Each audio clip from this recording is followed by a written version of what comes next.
ضرور ایک دن نہیں 2 دن بحث ہونی چاہیے، اور اس کے نتیجے میں لا انفورسنگ ایجنسیز کو اپنی اسٹریٹجی جو ہے وہ فائنلائز کرنی چاہیے۔ ویسے میں نہیں سمجھتا کہ بحث برائے بحث کا کوئی فائدہ ہو سکتا ہے۔ نہیں، آج ڈار صاحب نے اچھی تجویز دی سینٹ کے اجلاس میں، انہوں نے کہا کہ جی دونوں ہاؤسز کی آپ جوائنٹ کمیٹی بنا دیں، وہ بیٹھ کے اس پہ اور پھر تمام لوگوں کو شامل کرے اور اس پہ ایک لاہے عمل بنایا جائے، جس طرح اے پی ایس کے سانے کے بعد ہوا تھا۔ لیکن میں بطور ایک فارمر انٹیریئر منسٹر میں چاہ رہا ہوں کہ آپ کو میں 2 پیسز سنواؤں، آپ ذرا کائنڈلی سنیے۔ پہلے کل جب یہ واقعہ ہوا تو سر دیکھیں، آپ سنگینی دیکھیں، 23 لوگ قتل کیے گئے، گاڑیاں اور وہ سب کچھ جلایا گیا، ایک پل اڑا دیا گیا جس کا بلوچستان سے رابطہ کٹ گیا، ٹرین کا سب کچھ، 14 ہمارے لوگ شہید ہوئے۔ ٹھیک ہے، پتہ لگا کہ جی 15-20 ان کے بھی مارے گئے جو ٹیررسٹ ہیں، وہ تو جہنمی ہیں، وہ تو جتنے بھی مارے جائیں اچھا ہے، لیکن ہمارے 23 لوگ، وہ مطلب 37 شہادتیں ہوتی ہیں ایک دن میں۔ اور انٹیریئر منسٹر صاحب جب اس پہ پریس کانفرنس کرتے ہیں تو وہ بیٹھ کے کرکٹ بورڈ کے ادھر پریس کانفرنس کرتے ہیں، اور وہ بھی 2 پارٹس کی پریس کانفرنس ہوتی، پہلے کہتے ہیں چلیں پہلے بلوچستان کی بات کر لیں اور پھر جناب کرکٹ کی بات شروع ہو جاتی ہے۔ 37 لوگ شہید ہوئے ایک دن میں، اور انٹیریئر منسٹر صاحب کو اسی دن کرکٹ کی بھی ساری پریشانی لگی ہوئی ہے۔ آج ان بلوچستان پہنچے، بتایا گیا کہ جی، بلکہ ڈار صاحب نے کہا کہ دیکھیں وہ گئے ہیں بلوچستان، انٹیریئر منسٹر پہنچ گئے ہیں، اور کل وزیر اعظم بھی شاید جا رہے ہیں، کل یا پرسوں۔ لیکن وہاں جو انہوں نے بات کی وہ ذرا سن لیں دوبارہ، کہ ابھی آپ نے ابتدائیہ میں بھی سنی ہوگی کہ انہوں نے کس طرح بلوچستان کی بات کی ہے۔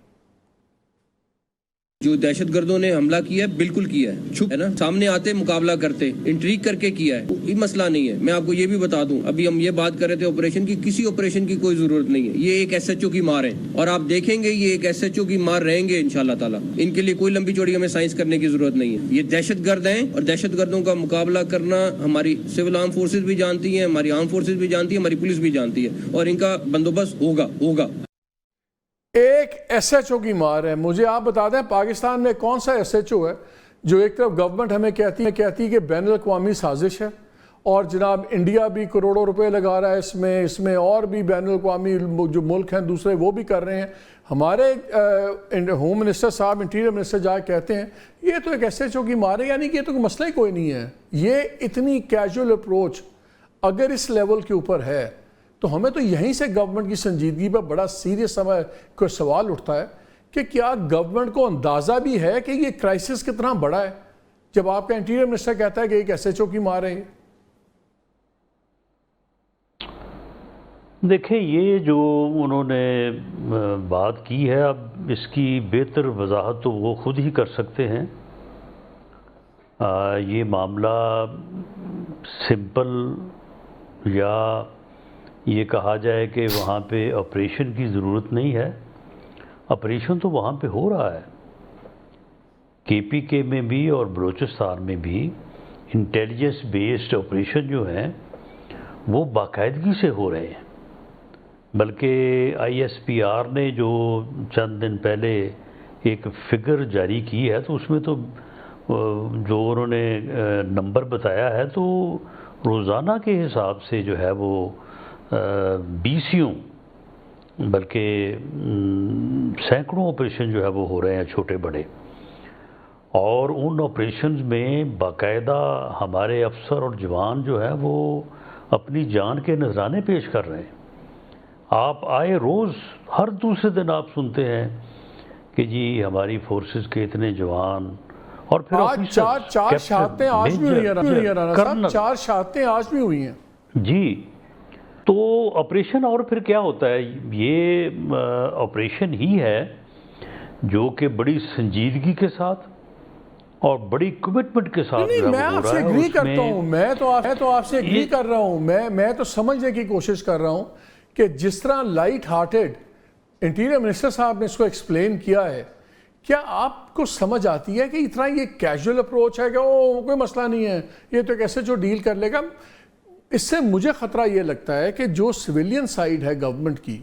وہ سارا ملبہ ڈال رہی ہے کہ سیکیورٹی فورسز ہی ڈیل کریں، یہ وہی آ کے ماریں، سب کچھ پولیٹیکل سائیڈ پہ بالکل یہ اس کو ایک لائٹلی لے رہے ہیں، اور اس کو وہ سنگینی نہیں نظر آ رہی جو سنگینی حالات کی ہے. دیکھیں ہم کل بھی بات کر رہے تھے, آپ انوالو رہے ہیں بلوچستان کے اندر, جب بھی مسائل رہے ہیں آپ نیگوسیشنز وغیرہ میں بھی انوالو رہے اپنے زمانے میں. آپ کو پتہ ہے کہ وہاں پہ سیاست بدل گئی ہے, وہاں پہ mainstream political party sideline ہو گئی ہیں, مارنگ بلوچ